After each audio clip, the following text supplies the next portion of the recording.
perdre 6 mois dans la vie d'une boîte quand tu commences, c'est énorme, que ce soit en temps de time to market, mais aussi en termes de trésor.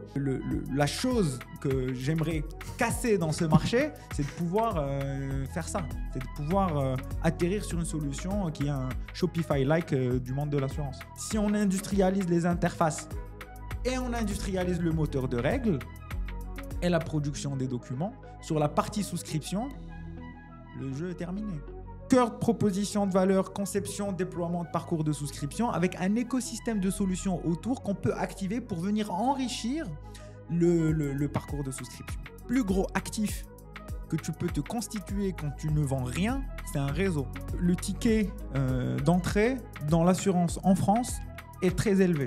Ouais. Le ticket d'entrée est très élevé. Il faut vraiment vouloir faire ce qu'on a envie de faire, surtout quand on fait de la techno et qu'on met en place des systèmes un peu compliqués pour lesquels le client s'engage sur une longue durée.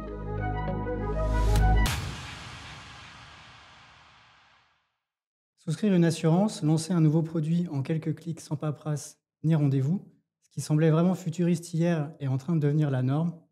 Aujourd'hui, on plonge au cœur de la digitalisation du parcours de souscription. Quels sont les enjeux, les opportunités et les limites? Avec mon invité CEO de Kairos et acteur de cette transformation, on va décrypter comment la tech redessine l'assurance de demain. Bonjour Kees, comment tu vas? Ça va bien et toi Antoine? Très bien, écoute, je suis très heureux de t'accueillir pour ce premier numéro de la saison 2.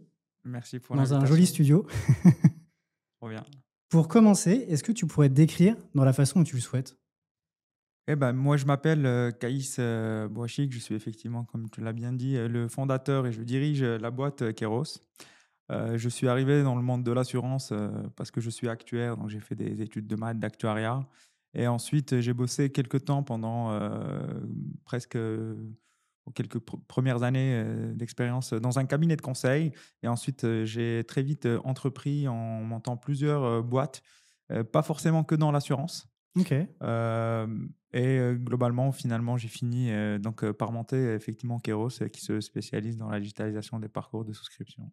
Avant d'aller plus loin, on va faire un petit jeu. Je vais te demander d'ouvrir la boîte Allez, et tu vas piocher un bout de papier. Alors, tu as 3 couleurs. Soit tu as des textes à trous, soit tu as un peu une question un peu juste pour le fun, ou alors une question un peu en coulisses, un peu personnelle sur ton parcours. ok. Donc, à toi de piocher. On verra sur laquelle tu vas tomber. Alors, le jour où j'ai compris que je voulais travailler dans l'assurance, c'est quand j'ai découvert qu'il y avait beaucoup de maths dedans. On sent qu'il y a l'actuaire qui est là. C'est vrai les que projections. c'est vrai que c'est les mathématiques qui m'ont amené vers l'actuariat. C'était un métier que je connaissais absolument pas. Ah ouais? Je connaissais absolument pas et j'ai toujours, par contre, j'ai toujours bien aimé résoudre des problèmes mathématiques. Ouais. Et comme je voulais me spécialiser dans quelque chose où, en fait, qui nécessitait principalement des compétences mathématiques, dans l'actuariat en fait partie, je me suis orienté naturellement vers l'actuariat. Vers l'actuariat.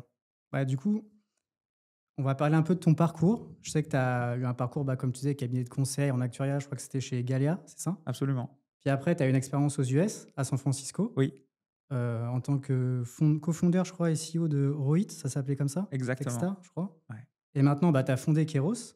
Qu'est-ce qui t'a vraiment donné le déclic, en fin de compte, pour te lancer dans un peu l'assurtech ou l'insurtech avec Kairos? Alors avec Kairos, c'était pour moi je voulais absolument entreprendre dans l'assurance. Donc en tout début de carrière, en fait, quand j'ai quitté mon CDI et que je voulais entreprendre, j'ai commencé par tenter des choses dans le monde de l'assurance. Okay. C'était la toute première solution en fait que j'avais testée, c'était un chatbot sur Facebook Messenger qui faisait de l'acquisition de leads.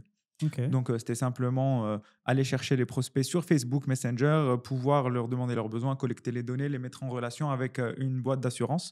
Et donc ça, je l'avais commencé en 2017, ça n'avait pas beaucoup fonctionné.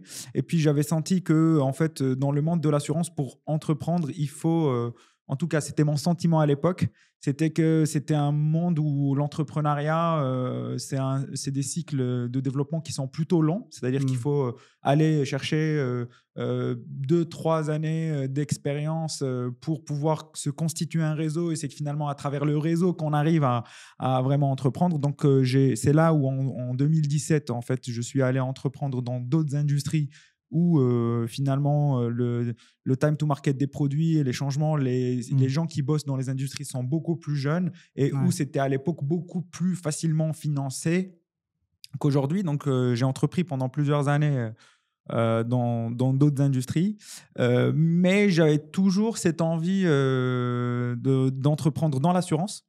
Et donc, avec un peu plus d'expérience, quand j'en ai eu l'opportunité, je suis revenu pour monter Keros, mais c'était une évidence pour moi depuis le début. Et alors, du coup, est-ce que tu pourrais nous expliquer l'activité principale de Keros? Ouais. Juste en complément de ma réponse à la question d'avant, ce qui m'a donné envie d'entreprendre dans l'assurance, c'est naturellement le fait de vouloir entreprendre en général et le fait que je sois actuaire qui donne quand même une certaine affinité avec le monde de l'assurance naturellement.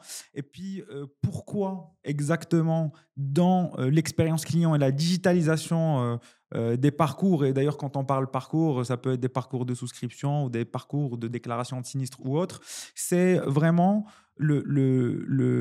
j'ai découvert, le moment où j'ai découvert comment est-ce que était gérée la distribution des produits d'assurance aujourd'hui par plusieurs acteurs qui font plusieurs centaines de millions d'euros sur le marché. Quand j'ai vu l'expérience qui était proposée au client final et la complexité de souscrire un produit, de choisir des garanties et de pouvoir avoir une garantie et être couvert finalement, je me suis dit, on est quand même à des années-lumière par rapport à ce que j'ai vu dans ma boîte d'avant, qui était une boîte de dating où l'UX ou l'expérience utilisateur, c'est ce qu'il y a c'est ce qu'il y a de plus poussé sur le marché. Je me suis dit qu'il y a absolument quelque chose à ramener, à hériter de ces autres industries, que ce soit le dating ou l'e-commerce, et à packager dans une solution et à la proposer pour les assureurs.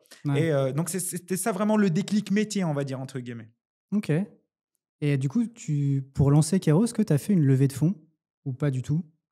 Alors, on a eu un tout petit peu de financement au début, mais vraiment rien du tout. Keros, c'est une boîte qui est bootstrappée depuis le début. Donc, on a eu un tout petit peu de fonds, moins de 100 000 euros au début pour amorcer. Et puis, on a été en bootstrap et très vite rentable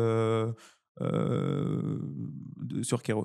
Ok, donc tu n'as pas eu besoin de pitcher face à des investisseurs ou... Alors, non, je n'ai pas forcément eu besoin de pitcher face à des investisseurs, pas parce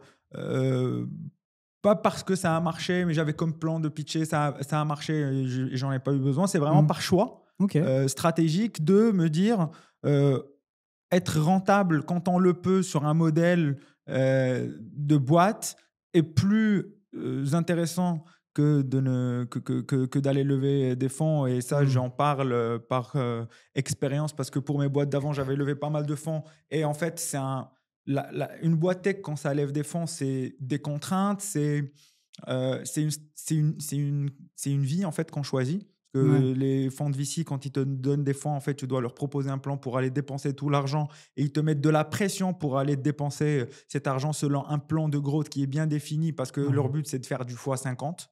Donc, ils te poussent toujours pour aller dépenser l'argent et aller en chercher d'autres. Et donc, tu rentres dans une dynamique en fait d'opération de boîte qui est un peu formatée pour aller vers du x50. Et ce qui n'est pas forcément un style de management ou de vie que moi, j'ai apprécié lors de mes boîtes précédentes.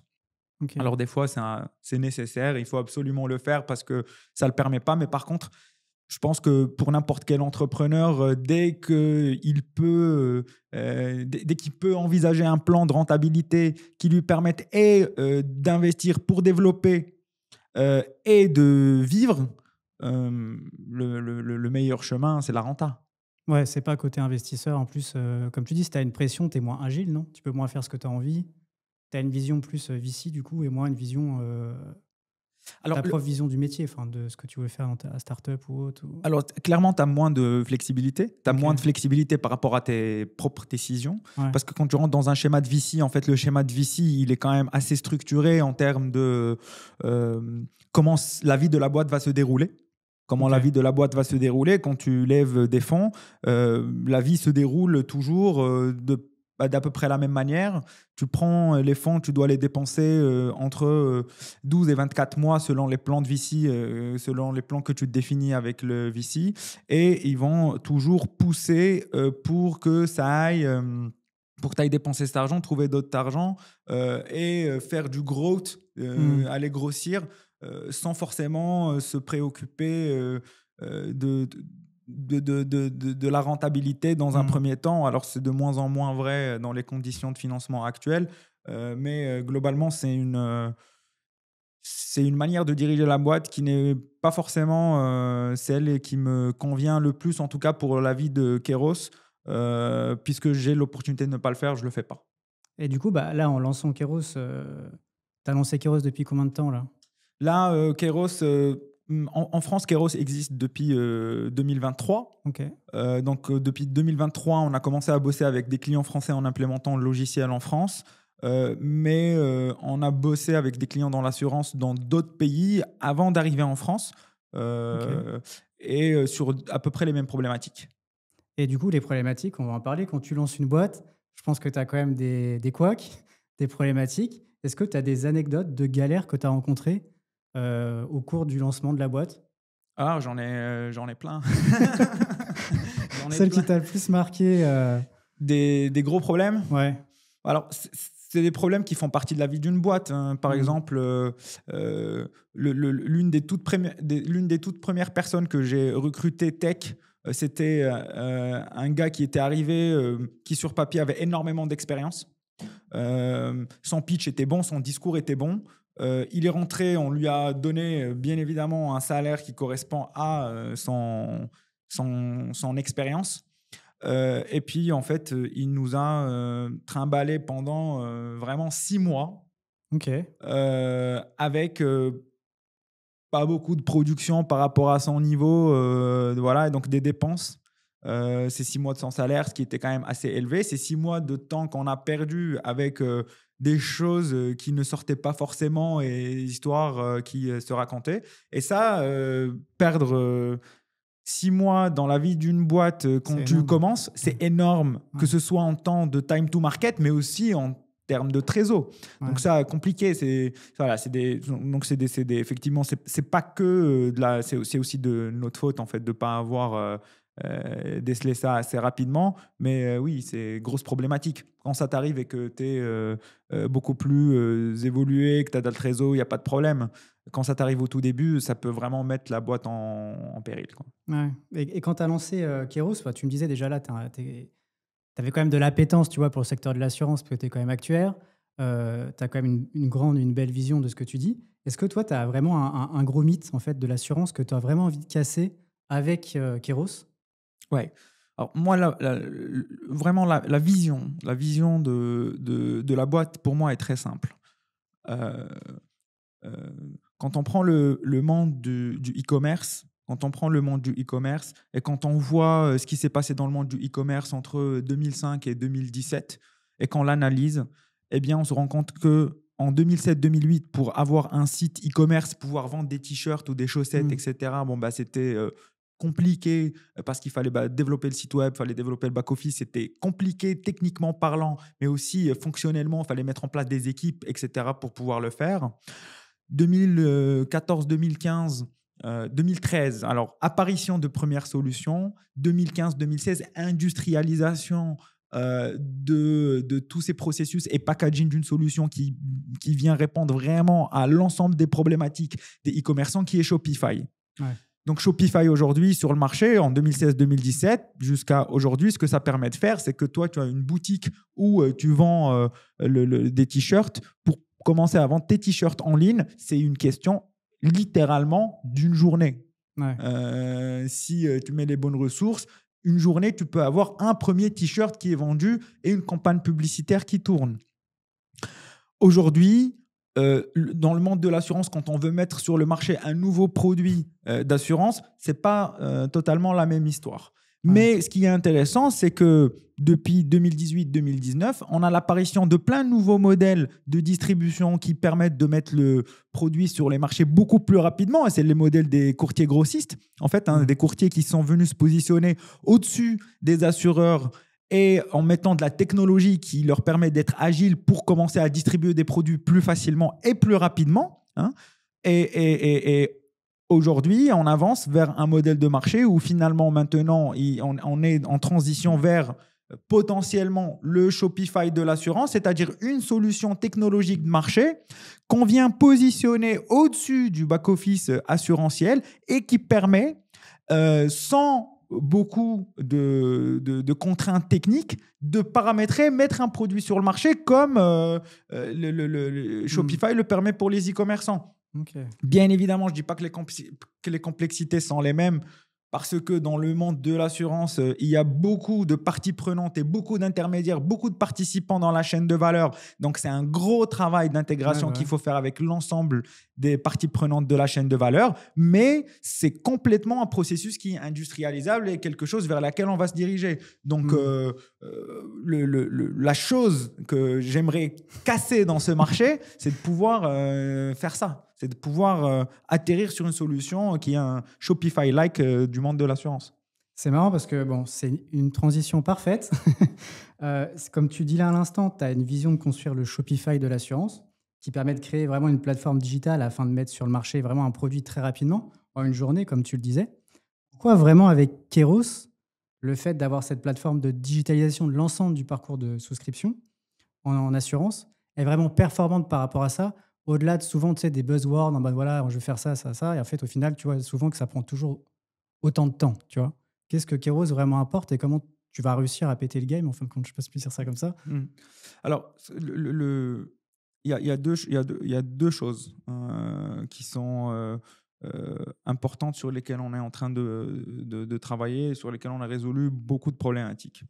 La première chose, c'est le fait de sortir des parcours, c'est-à-dire des fronts de souscription qui soient ergonomiques et que le métier peut mettre en place. C'est-à-dire, voilà, étape 1, étape 2, quelles sont les questions, le contrôle sur les champs de données et la connexion avec le back-end. Donc, toute cette partie mise en place des interfaces de souscription, la partie frontale, ça, c'est un sujet qu'on a beaucoup industrialisé.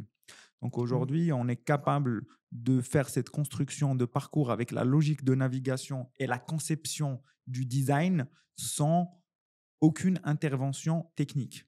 Ce qui fait considérablement baisser les temps de projet technique et les temps des équipes dev, etc. Donc ça, c'est le premier sujet. Le deuxième sujet, c'est le back-office, qui est un sujet beaucoup plus compliqué à résoudre. Mais la résolution du back-office, c'est un moteur de règles. Un moteur de règles parce que finalement, la souscription, c'est quoi? C'est tu es prospect, tu viens me voir, je vais te poser des questions, tu vas me donner des réponses et en fonction des réponses que tu me donnes et de mon moteur de règles, je vais te dire à quoi tu es éligible, à quel tarif, qu'est-ce qui pourrait te convenir. Et lors de cet échange de données entre nous, je dois respecter la réglementation et je dois te fournir tout un ensemble de documents que tu dois signer pour que je puisse te souscrire. C'est ça, en fait. Donc, quand on dit ça, il y a quoi? Il y a une interface d'échange. Soit on est ici et puis tu me donnes la donnée, tu me l'as dit. Soit il y a une interface sur laquelle toi, tu me communiques des données, donc interface digitale. Et une fois que je récupère cette donnée, je vais la faire passer par un moteur de règles qui va me permettre de sortir les garanties et les tarifs. Je vais te les exposer, te les expliquer. Tu vas les choisir. Et une fois que tu as fait ça, je vais tout mettre dans des documents que tu vas signer pour que je puisse t'embarquer dans mon système de gestion. Et donc, si on industrialise les interfaces et on industrialise le moteur de règles et la production des documents, sur la partie souscription, le jeu est terminé. C'est ça le sujet. Donc en fait, c'est tout ce que tu me dis là, signature, c'est DocuSign, c'est ça? Enfin, tu signes à distance, ces éléments-là, les contrats, etc. Exactement. En fait, il y a effectivement sur la chaîne de valeur de la souscription, la signature électronique arrive en fin de processus pour venir finaliser la souscription. Mais pendant toute la vie de la découverte du produit, la communication des données, il y a des interfaces et un moteur de règles qui permet de donner les bonnes garanties. Quand tu viens, par exemple, tu viens de déménager, tu vas me dire, je viens de déménager dans le 18e, dans un appart où il y a 2 chambres, 60 mètres carrés, ceci, cela, c'est quoi les objets de valeur que j'ai, etc. Et je vais aller te chercher les garanties qu'il te faut. Tu vas les choisir. Ensuite, je vais pouvoir te demander de payer la première cotisation, de sortir les documents et te dire bienvenue, tu es couvert. C'est ça le truc. Et ça, c'est un enjeu effectivement de données, de règles de gestion et d'interface utilisateur, d'expérience utilisateur sur l'écran. Et ça, en fait, là, tu me parlais quand même, on avait un temps qui est assez long quand tu veux souscrire quelque chose en papier, encore des fois avec des assureurs un peu traditionnels, entre guillemets. Là, maintenant, avec ta solution, le délai moyen en fait, de lancement d'un produit, il est de combien de temps en fin de compte? Alors, le délai moyen de lancement d'un nouveau produit sur des produits individuels simples, il peut être de 2 semaines, Ok. de 3 semaines. En fait, il y a deux choses. Il y a la première mise en place d'un nouveau produit individuel, où là, c'est pour la première fois qu'on découvre le client, on doit mettre en place l'ensemble des éthiques et brancher l'ensemble de ces systèmes d'information. Et là, ça prend un Un peu peu plus plus de de temps temps, en ouais. fonction des systèmes avec lesquels on doit s'intégrer. Et ensuite, une fois qu'on est intégré, mettre en place un nouveau produit, ça prend effectivement 2, 3 semaines. C'est que du Ok. paramétrage. Donc en fait, c'est tout bénef pour une boîte qui travaille avec vous pour lancer un produit que ce soit plus rapide que si c'est un peu des process internes et la mise à jour en interne des différents process, Absolument. les algos, etc. Absolument. C'est exactement ça notre proposition de valeur et pourquoi les gens nous prennent. C'est parce qu'on permet de déployer des produits plus vite, donc il y a un time to market qui est beaucoup plus accéléré Hein. et qui coûte moins cher. Et là, aujourd'hui, vous faites des partenariats, tu as des collabs avec des gros groupes dans l'industrie ou c'est plus des petites mutuelles qui veulent se lancer avec vous? Ouais. Alors, la majorité de nos clients, c'est des mutuelles aujourd'hui qui sont de moyenne taille, on va dire voilà, 100, 200, 300 millions d'euros de primes Ok. collectées. C'est ces mutuelles qui ont des enjeux sur ces typologies de sujets. On travaille avec eux sur l'ensemble du processus de A à Z. Euh, c'est les mutuelles qui vont venir chercher une refonte complète de leur système de souscription pour venir optimiser les temps de traitement pour leurs conseillers et optimiser aussi leur acquisition digitale pour aller faire de la conquête. Donc, Hmm. faire de la conquête, développer du chiffre d'affaires et optimiser le temps de traitement pour les conseillers. Ok. Grosse cible sur le cœur du logiciel. Et puis ensuite, avec des plus grosses structures, on va aller chercher d'autres typologies de produits. C'est l'ouverture de nouveaux canaux. Donc, pour des plus gros acteurs, on permet par exemple d'aller faire de la souscription sur de nouveaux canaux d'acquisition, typiquement sur du conversationnel dans les réseaux sociaux intégrés. On va intégrer des agents virtuels IA dans les processus de souscription pour apporter du support de souscription. Donc, c'est Ok. des acteurs qui sont beaucoup plus développés en termes de parcours et de digitalisation et qui vont plutôt aller chercher à optimiser les taux de conversion plutôt que de tout refendre et recommencer Ouais. dès le début, parce qu'ils ont déjà tout un socle qui est mis en place et on vient juste l'optimiser. Ok. Et par rapport à ça, est-ce que, parce que là, le fait de digitaliser, ça aide aussi tout ce qui est KYC, la compliance, etc. Oui, Vous apportez aussi des choses oui, sur ce levier-là? absolument. Alors, c'est une très bonne question parce que ce qu'on fait très concrètement, c'est que nous, on a une plateforme qui est le socle des parcours de souscription. Donc, on permet de déployer les parcours de souscription et autour des parcours, il y a tout un écosystème de solutions qui viennent se pluguer sur le parcours Ok. pour en augmenter l'usage, l'utilisation, les fonctionnalités. Donc, exemple concret, par exemple, sur tout ce qui est vérification de documents, nos parcours permettent de collecter des documents, bien Ok. évidemment, les pièces justificatives des prospects qui viennent souscrire. Et on a un module de vérification et de contrôle des données et des documents. Et en fait, ce processus-là, par exemple, on a une solution avec qui on travaille qui s'appelle DocTeller, avec laquelle on est intégré. Donc, c'est un outil qu'on vient activer dans Keros. Et quand on l'a activé, eh ben, ça permet de venir vérifier qu'une pièce d'identité, c'est bien une pièce d'identité, qu'elle n'est pas expirée, que le RIB correspond bien au nom du souscripteur Ouais. et tout un tas de vérifications. Et donc, pour les solutions de KYC, pareil, on a des partenariats avec des solutions qui apportent des solutions de KYC et qui sont directement activables à partir de Keros. Donc, Ouais.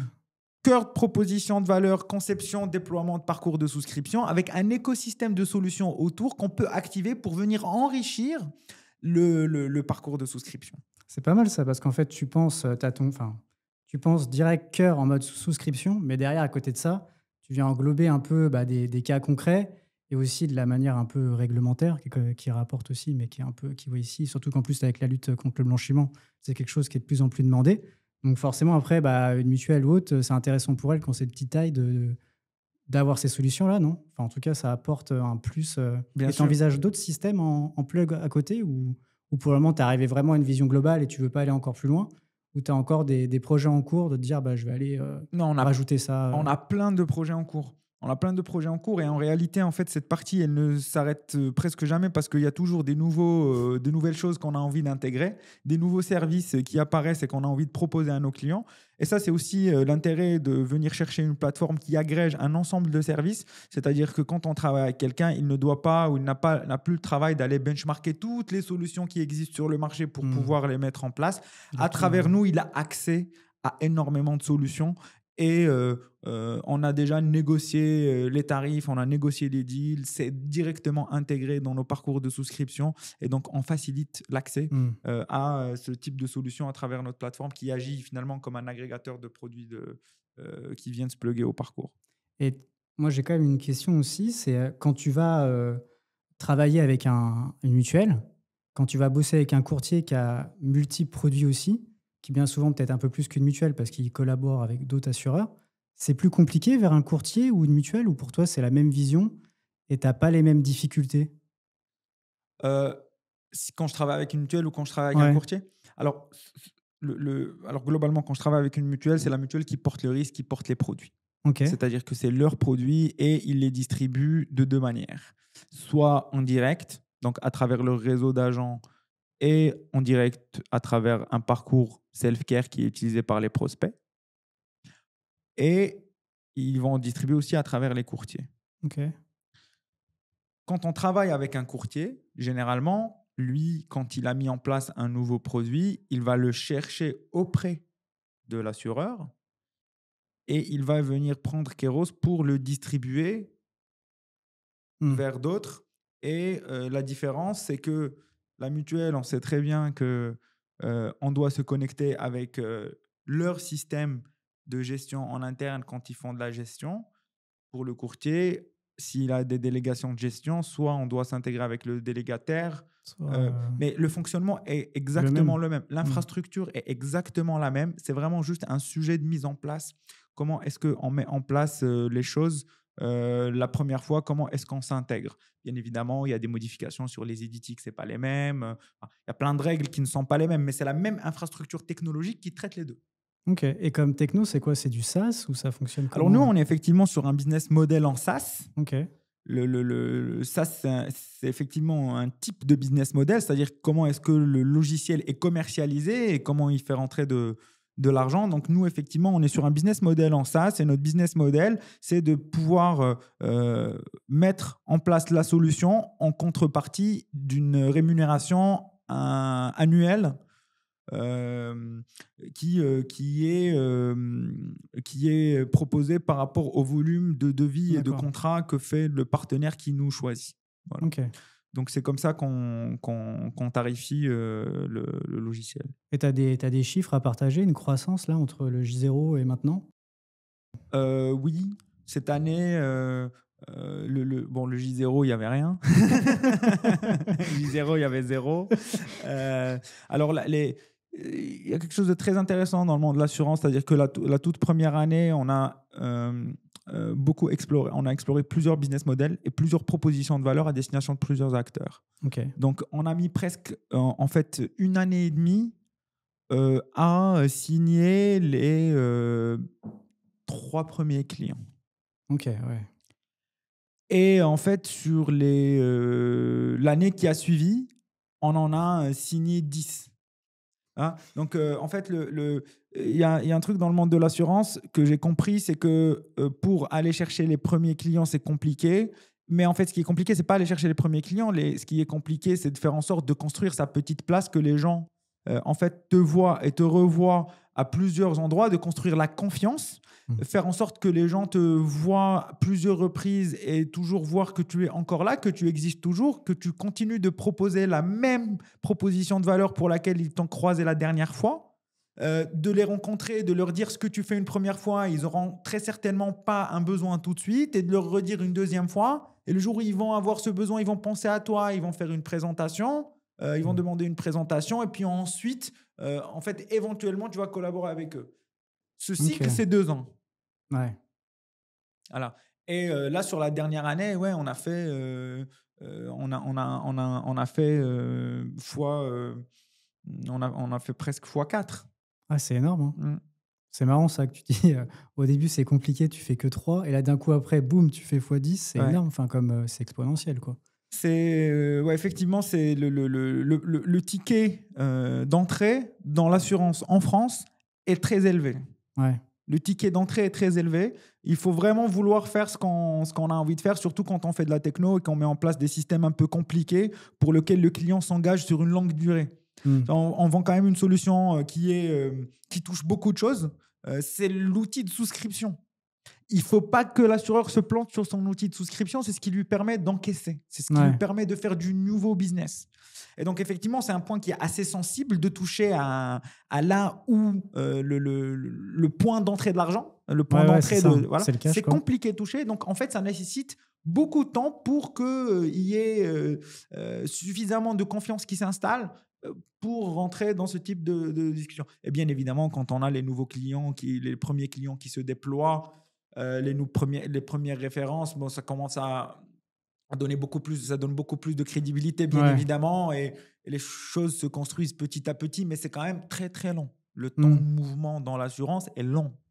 Après, c'est gagné, quoi. Enfin, ce que tu perds au début, tu le gagnes énormément plus tard, parce qu'au final, tu vois, tu as quand même fait x10, donc ouais, je pense que le x10, il n'est pas arrivé par hasard. Il est arrivé parce qu'il a été travaillé pendant plusieurs années. Et c'est le travail de plusieurs années. Pourquoi je te dis ça? C'est parce que contrairement à mon expérience d'avant où j'avais une solution B2C, donc c'était une solution qui s'adressait directement au client final.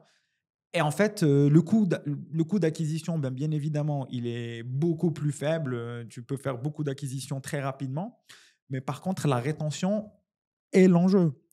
C'est le fait de retenir les gens qui est compliqué. Et dans le monde de l'assurance, c'est le fait d'acquérir qui est compliqué. Quand tu vends une solution qui est complexe, la rétention est moins une problématique parce que les gens ont mis énormément de résistance pour venir chez toi, parce qu'ils savent que quand ils viennent chez toi, ils vont rester longtemps.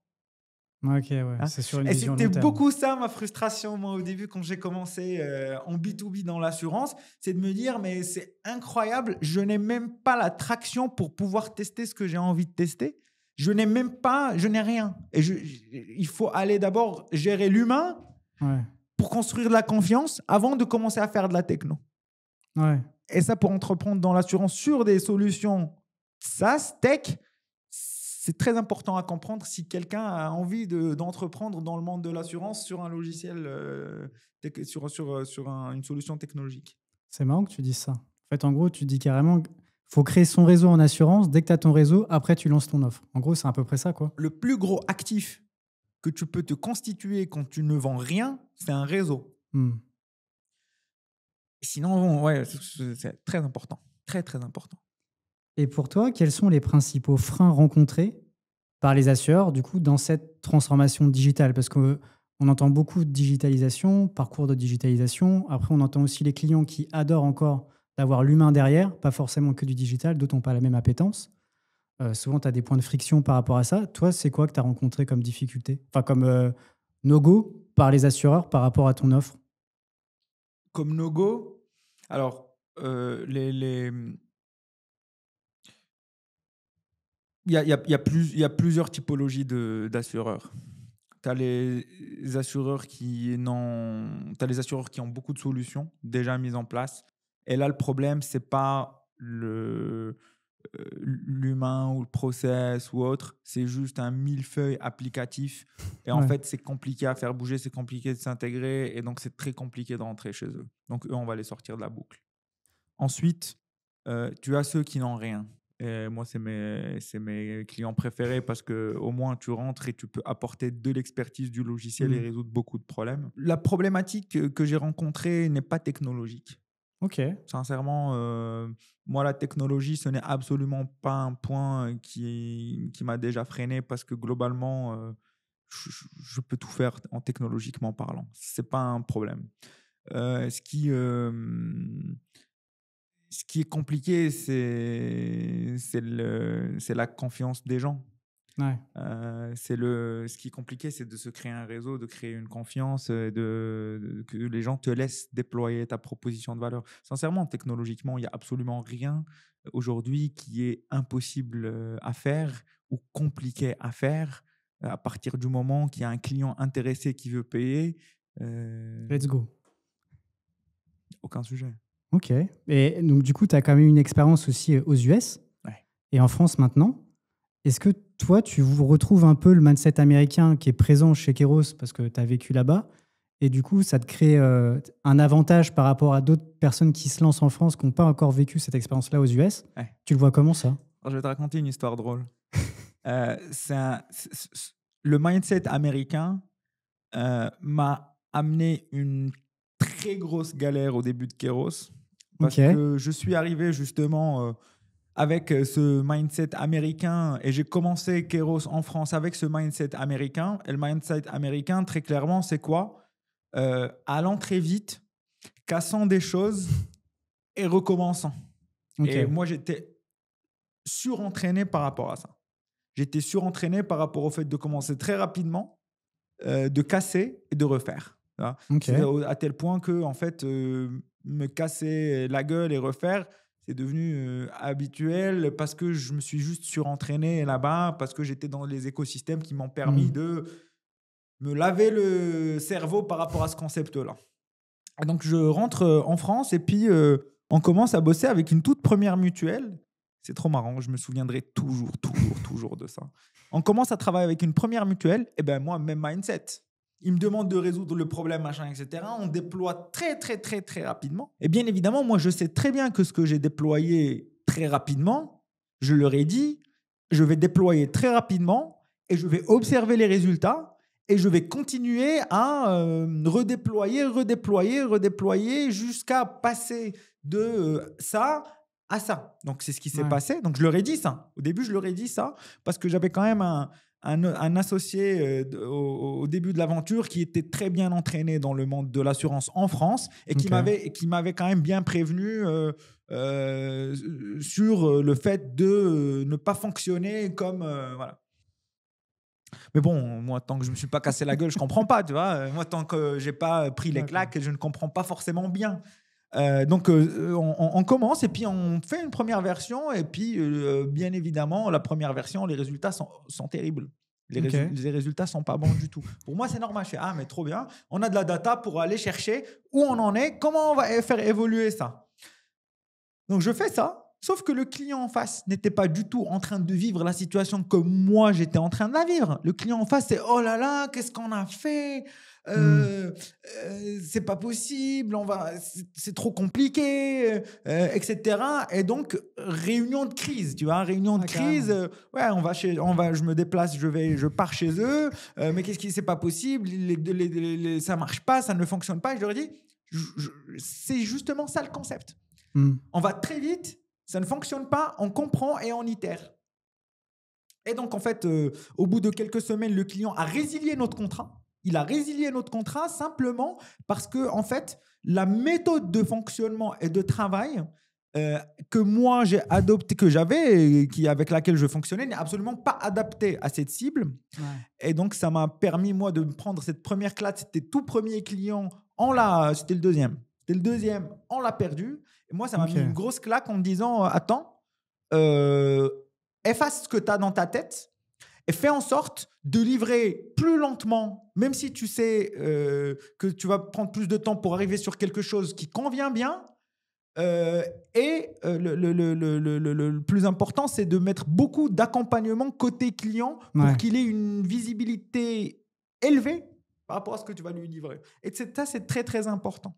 Donc, mindset américain, bien. En France, sur certaines cibles, non. Clairement pas. Et du coup, maintenant, tu le fais plus, ça? Non. Crash test comme Non, ça non. et voir ce que ça donne? Non. Maintenant, c'est cadrage. Le cadrage, on cerne bien les choses, on comprend bien ce qu'on a envie de déployer, on le fait valider. C'est validé, on le développe, on fait valider le développement. Non, c'est processus classique de développement. Tu vas beaucoup moins vite, mais par contre, tu offres une satisfaction client beaucoup plus élevée. Et c'est des cycles qui sont un peu plus lents, mais c'est ce que veut le marché. Donc, on peut pas. On peut innover dans certaines limites. Voilà. Bah après, c'est un mal pour un bien, entre guillemets. Genre, ça t'a appris le marché français, la manière dont il fonctionne. Bien sûr. Souvent, on dit qu'on apprend de nos erreurs. En tout cas, ça doit être, enfin, face à un assureur comme ça, pour gérer comme ça une gestion de crise, tu l'as vécu comment? C'était Ce qui est très drôle, c'est que moi, je le vivais. Maintenant, je sais de quoi il s'agissait, mais pendant le déroulement du truc, pour moi, c'était normal. Je vais juste partir, je vais les rassurer par rapport à la méthodologie. Ils vont la comprendre et je vais pouvoir revenir travailler. Tu vois. C'était pas rupture de contrat, quoi. Toi, tu le vivais pas comme ça, Non, quoi. je le voyais pas du tout comme ça. Mais par contre, voilà, ils ont bien fait de rompre le contrat. Ils ont bien fait de rompre le contrat parce que ils ont bien fait de rompre le contrat parce que ça m'a permis de comprendre très rapidement des choses. Et j'ai beaucoup de chance que ça me soit arrivé en fait au tout début de l'aventure parce que trop bien, tu comprends ça très rapidement.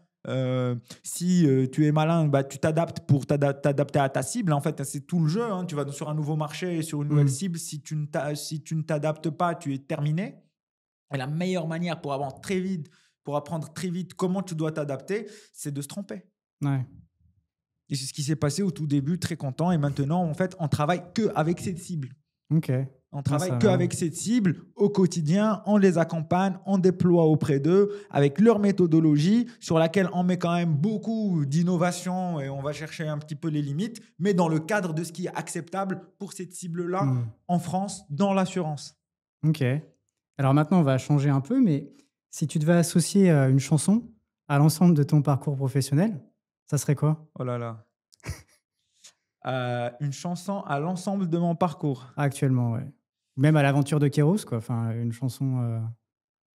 Je dirais.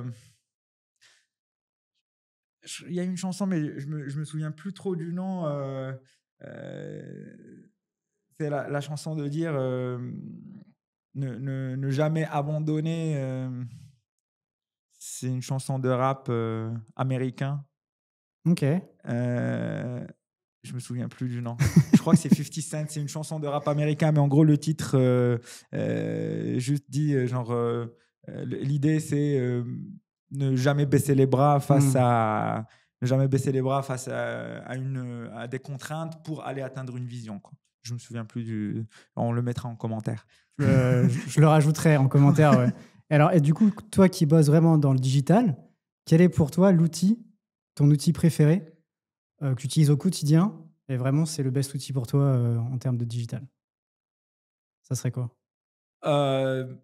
Pour de la productivité ou pour de l'organisation ou dans vraiment dans l'absolu? ChatGPT. Ok. Il n'y a pas de sujet. Il n'y a pas de sujet, ChatGPT. Il n'y Ouais. a absolument aucun sujet. Pour toi, ça, c'est l'avenir, quoi.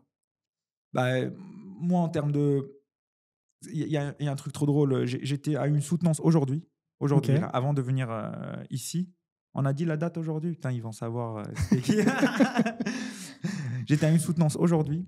Les gens avec qui j'étais à la soutenance, ils avaient peur que je sois tout seul dans la boîte parce que en fait, du début de mon accompagnement jusqu'à aujourd'hui, ils n'ont vu que moi sur tous les fronts. Ils me voient sur LinkedIn, ils me voient sur les vidéos, le contenu que je leur fais. On a fait une réponse à un appel d'offres énorme, en fait, et je fais tout. Et en fait, ils m'ont demandé s'ils pouvaient voir les équipes. Donc, je leur dis, voilà, on est temps, machin, etc. Est-ce qu'on peut voir les équipes? Je leur dis, mais bien évidemment, vous allez voir les équipes. Et en fait, le truc, c'est que je trouve très drôle le fait de encore faire en sorte de mesurer la réussite d'une boîte par rapport au nombre de personnes qui bossent dedans. Ouais. Toi, si tu regardes en fait la dernière interview de Sam Altman de GPT, il a dit sur les 5 prochaines années, on va voir apparaître des boîtes qui font 1 milliard avec une personne. Grâce à ChatGPT. Grâce à l'IA, aux nouvelles techno, etc. Et donc, tout ça pour te dire que avec les outils, je suis bien équipé moi d'outils sur différentes problématiques, productivité, organisation. Voilà, j'ai des outils sur différentes choses. Et très clairement, si je n'étais pas bien équipé, on serait peut-être en sales marketing, peut-être 5 ou 6. Ouais. Très clairement. Et en fait, le sujet aujourd'hui, c'est oui, c'est pour moi ChatGPT. Bon, ChatGPT parce que tu m'en as demandé un dans l'absolu, mais sincèrement aujourd'hui avec les différentes IA, faire les specs, les produits, automatisation des tests du logiciel. Voilà, la seule chose sur laquelle c'est très compliqué d'aller chercher de l'automatisation, c'est la relation client où il y a de l'humain. Mais même les reporting clients, l'état d'avancement des tâches des clients, le fait de les notifier, leur donner de la visibilité, tout ça, c'est automatisable. Ce qui n'est pas automatisable, c'est viens, on va boire un verre. Tu peux pas envoyer ChatGPT boire un verre, tu vois. C'est pas possible encore. On sait jamais, même si ça se trouve, les Japonais ou les Chinois vont se lancer avec des robots. Tout le reste, il y a énormément de choses à apporter. Donc, assureur,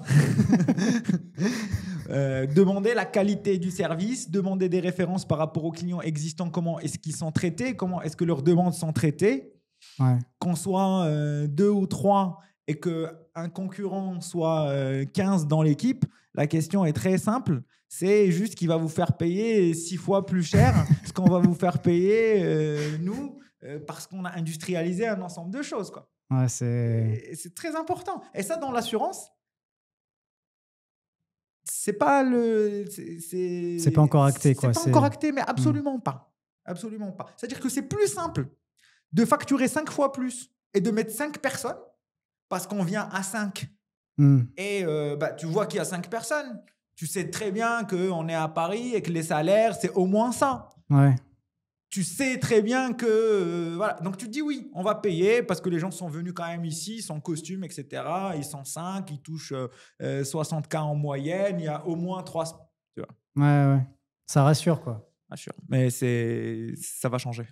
Et du coup, quelle est la leçon la plus importante que tu as vraiment apprise, là, en lançant Kairos, que tu voudrais partager à tout le monde? La leçon, une leçon, si je devais prendre une leçon entrepreneuriale, dans le monde de l'assurance, c'est qu'aujourd'hui, ça n'a jamais été aussi simple d'entreprendre et de lancer des boîtes aujourd'hui dans le monde de l'assurance qu'en 2000, ça n'a jamais été aussi simple qu'en 2025 et ce qui va arriver. Il y a un temps pour entrer, mais par contre, pour entreprendre, il y a tellement de problématiques, tellement de choses à optimiser et tellement d'outils aujourd'hui qui nous permettent d'entreprendre que il faut y aller. Il faut y aller. La tech coûte de moins en moins cher et mon plus gros apprentissage quand même du monde de l'assurance, c'est que les acteurs sont quand même ouverts à expérimenter, à tester des choses et il y a des opportunités pour aller chercher pour aller chercher du business dans l'assurance.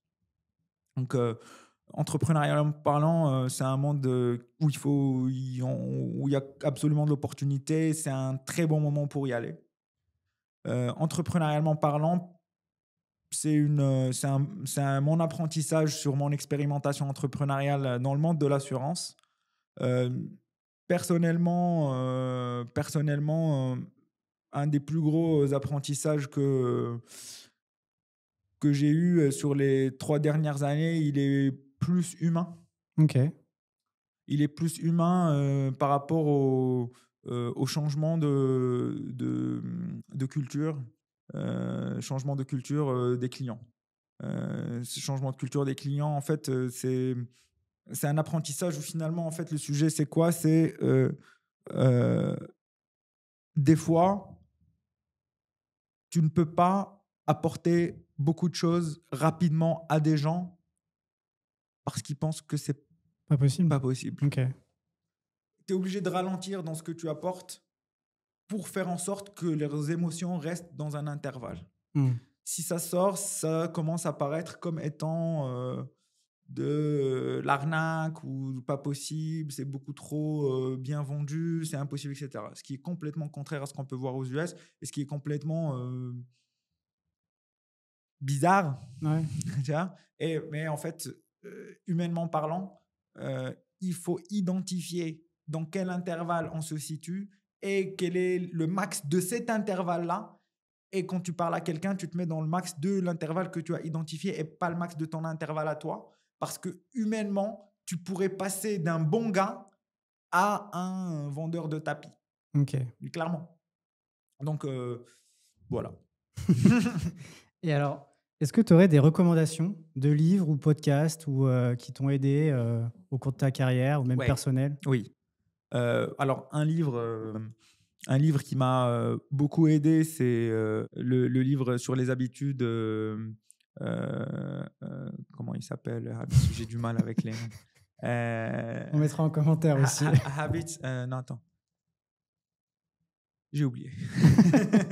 J'ai oublié. Alors, je te donnerai le nom qu'on mettra. Mais c'est un livre autour des habitudes qu'on se met dans notre vie, de la discipline qu'on se met dans notre vie et comment est-ce que le fait d'améliorer 1% de quelque chose tous les jours fait qu'à la fin de l'année, on a amélioré ce truc-là au global 36 fois, ce qui est énorme. Ce qui est énorme. Et que les petits changements au quotidien font des grands résultats compoundés sur plusieurs mois, plusieurs années. Voilà, donc ça, c'est l'un des livres qui a eu beaucoup d'impact sur ma vie personnelle et sur ma vie plutôt business. J'en ai plein des bouquins, mais le dernier que j'ai lu, qui est un bouquin plutôt de sales, qui est un bouquin plutôt de vente. C'est un bouquin du sales. J'ai pas le nom plus. C'est incroyable, j'ai du mal avec les noms de tout. C'est un bouquin de. Tu vois qui c'est le gars qui a fait le gars qui était à Wall Street, Belfort, Jordan Belfort. Jordan Belfort, ouais, ok. Jordan Belfort. Son bouquin de sales est vraiment incroyable. Ok. Ouais. Il y a des vraies bonnes leçons de sales. Et j'ai appris énormément de choses de ce bouquin-là. Ok. Donc, je recommande pour tous les gens qui rentrent dans des ventes un peu B2B ou pas que, mais technique de vente. Bah, je le rajouterai en commentaire. Bon, alors, tu es actuaire, mais je pense que tu dois aimer le sport. Oui. Et si ton métier était un sport, quel serait-il? Ping-pong. Ok. Ouais. Du coup, tu as regardé les JO avec les frères. Comment ils s'appellent déjà? Oui. Là, c'est moi qui ai perdu le prénom. Aussi. Ouais, avec les frères. Ouais. Et j'ai beaucoup joué au ping-pong. J'ai beaucoup joué au ping-pong quand j'étais plus jeune et j'ai joué j'ai joué quand j'étais au Maroc. Ok. Et j'ai fait plusieurs championnats du Maroc. Ah ouais. Ouais. Donc là, on met une table, tu me bats direct, quoi. À mon avis, c'est sûr. Je sais pas c'est quoi ton niveau, mais. Moi, je suis à un niveau, mais très très bas. Ah, c'est sûr, oui. Et si tu voulais faire passer un message, en tout cas, à toi-même, le premier jour où tu t'es lancé vraiment dans cette aventure-là, ça serait quoi? Si je voulais un message que je me dirais, c'est le réseau plus important que la technique. Ok. Ouais. Alors qu'on parle à un mathématicien. Ah, mais c'est le réseau. En fait, il y a deux choses. C'est le réseau est plus important que la technique. Ça, c'est ce que je dirais à moi du début de cette boîte-là. C'est-à-dire, va d'abord développer un réseau et fais en sorte d'écouter les besoins et fais des propositions de valeur sur des besoins, même quand tu n'as pas encore développé des choses concrètes. et un oui de principe que si jamais je te ramène ça dans 3 mois, est-ce que tu le prendrais de chez moi pour tel prix?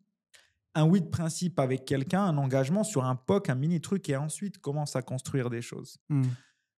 Et donc vendre d'abord, développer après. Pas Ouais. l'inverse. Dans le monde de l'assurance. Et si je devais me donner un message plus globalement de quand j'avais 20 ans, c'est effectivement un message qui rejoint un peu ce message-là, mais je rajouterais simplement que l'exposition à l'ambition plus le réseau sont supérieurs à la technique. OK. Ce que je veux dire par l'exposition à l'ambition plus le réseau, c'est-à-dire le fait d'être dans un cercle où tout le monde est ambitieux, tu vois, où on te dit que en fait ici vous êtes tous des gars qui vont être les top 1% de la population, de la société, qui vont changer le monde, etc. Et que en plus tout le monde autour de toi est aligné sur ça. Ça, c'est l'exposition à l'ambition. C'est un levier très puissant qui est utilisé Mmh. dans les grandes écoles de commerce. Moi, j'ai fait Berkeley. Quand on était à Berkeley, c'est une religion d'exposition à l'ambition où ils viennent te mettre vraiment dans ta tête que tu vas être parmi les gens qui vont changer le monde de demain et ils te le font OK. comprendre et ils s'assurent que tu l'as bien compris. Et c'est OK. très important.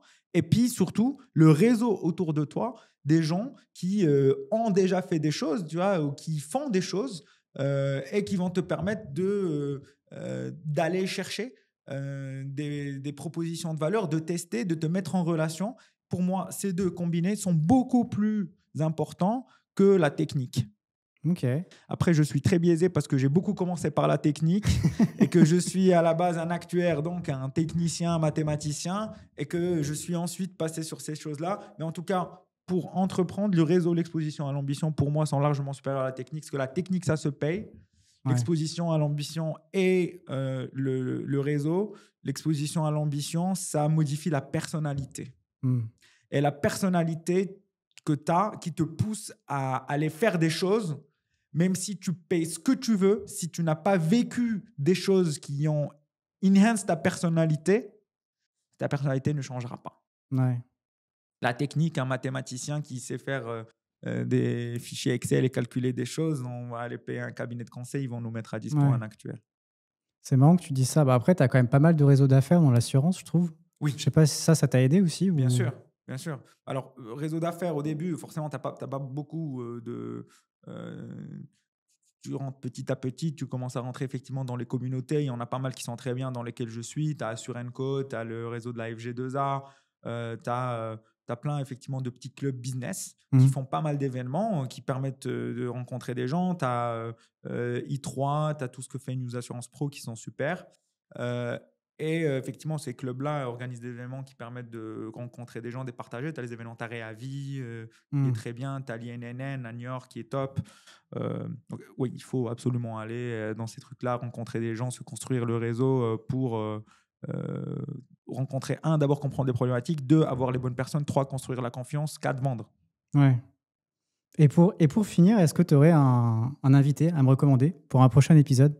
Un invité à te recommander, alors tu voudrais un invité business ou technique? Business, pourquoi pas? Business. Un invité business, je te recommanderais tech. Ouais. Un invité business tech. Alors, il y a le un quelqu'un que j'aime bien qui, pousse pas mal les réflexions, qui est, tech. Tu as un gars qui s'appelle Pierre Apté, OK. alors qui est, intéressant d'un point de vue et business et technologique, Mmh. qui a beaucoup de choses à dire, qui va apporter énormément de choses technologiques, mais par contre, il est pas très assurance. OK. Et c'est pas son domaine d'activité? Il Non. est plus, Ouais, il est sur de la techno, mais c'est quelqu'un, qui, mélange bien la technologie et le business. OK. Et c'est quelqu'un qui a construit énormément de choses, autour, d'outils, IA. Alors, on fait avec lui des choses dans l'assurance, mais pas que. Lui, il fait beaucoup plus large que ça. Voilà, je pense que c'est quelqu'un qui peut être assez intéressant à écouter et qui peut t'apporter pas mal de Pas mal de choses. réflexion. Ouais, pas mal de réflexions. Et sinon, dans le monde de l'assurance, tu peux rencontrer quelqu'un qui a un point de vue effectivement technique et une connaissance assurantielle. C'est Amir Boumaraf, le fondateur de MuteLab, Ok. qui est l'application mobile qui est utilisée par plus de 70 mutuelles sur le marché. Et en fait, Samir est le fondateur de MuteLab, mais il a passé plusieurs années dans la caisse maladie. Ok. Donc, il a vraiment les deux casquettes, et technologique et métier, assez poussées et beaucoup d'histoires à raconter. Bah super, bah écoute, je les contacterai. Vraiment un grand merci à toi de t'être livré comme ça, de très franc sur le parcours que tu as eu, que ce soit tes galères, tes réussites et la vision que tu as globale de l'assurance. Donc vraiment merci à toi. Merci pour l'invitation. Puis bah à une prochaine. À une prochaine. Merci Antoine. Merci. Un grand merci d'avoir écouté l'épisode, j'espère qu'il t'aura plu. Pour me donner de la force, mets 5 étoiles ou un commentaire sur ta plateforme préférée et partage à ton entourage. Moi je vous dis très bientôt dans un prochain épisode d'Assurance sans coulisses.